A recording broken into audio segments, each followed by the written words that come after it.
LiteFinance, the world of financial freedom. Hello, it's Monday, 9th of October, and of course it is time to start the market forecast for this week, in which, naturally, apart from the calendar, we will focus on fundamentals that are currently driving the prices of assets, with the focus on XAU-USD, which is gold. Okay, let's begin. Today, nothing is happening where a couple countries even have holidays. On Tuesday, we will have a couple of central bankers from the ECB and the Fed speaking, where we could listen to what officials from the US have to say after a decent NFP reading last Friday. On Wednesday, we will get inflation data from Germany, producers' inflation from the US, and in the evening, FOMC meeting minutes.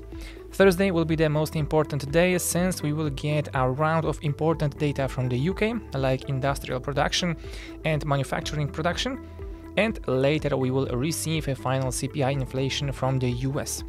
At the end of the week, on Friday, we will receive inflation data from China, so it will give us more insight if the Chinese economy is moving further into stagflation. Okay, now let's move on to fundamentals. Gold did what it was supposed to do. Collapsed. It does not generate interest income, so it is not able to compete with bonds with their rates rise. In addition, the precious metal acts as a kind of anti-dollar. The strengthening of the US dollar index by 7% from the levels of the July lows for a long time hung like a sword of Damocles over the head of XAU USD bears. At the turn of September and October, this sword finally fell.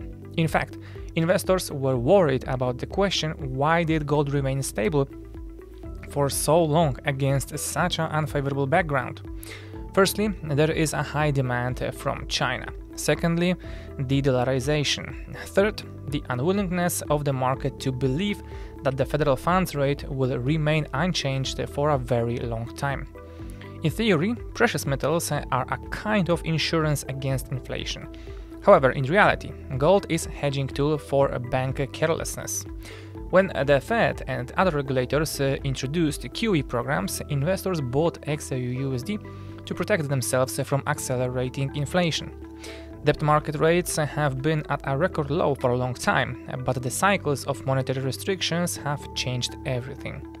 The real yield of treasuries has skyrocketed, which suggests a significant revaluation of the precious metals price. The gold price depends on the value of money, and as long as the rates are so high, XAU will not be popular, at least in the West. The situation is different in the East. The crisis in the real estate market, the slow recovery of China's economy after the pandemic, deflationary processes, and the associated monetary expansion of the PBOC weakened the yuan, inflating demand for precious metals. At the same time, the de-dollarization process is underway all over the world. According to the WGC, in August, central banks bought 77 tons of gold, which is 36% more than in July. Over the past 3 months, the indicator has grown by 219 tons.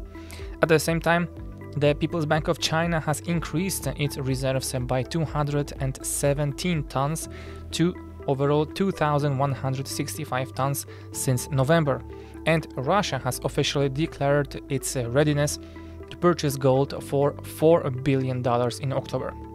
Based on the dynamics of the yield of treasuries and the US dollar, XAU-USD quotes should be significantly lower. However, the high demand for physical assets in China and the de-dollarization process taking place all over the world are holding back the fall of the precious metal. A change in investors' outlook on the fate of the federal funds rate contributed to the XAU collapse at the turn of September and October. The idea of a Fed's dovish reversal in 2024 has been replaced by the idea of keeping the borrowing cost unchanged for a long time. So gold has not yet realized its decline potential. Normally, strong US employment data for September would be able to lower the XAU rate to 1,780 and even 1,730 per ounce. On the contrary, weak data could cause a correction, but this time happened otherwise. Nevertheless, plan remains the same. So switch from short-term purchases on a breakout of resistance at 1830 to medium-term sales. And so that will be all from my side for today. Thank you guys for watching, and till next time.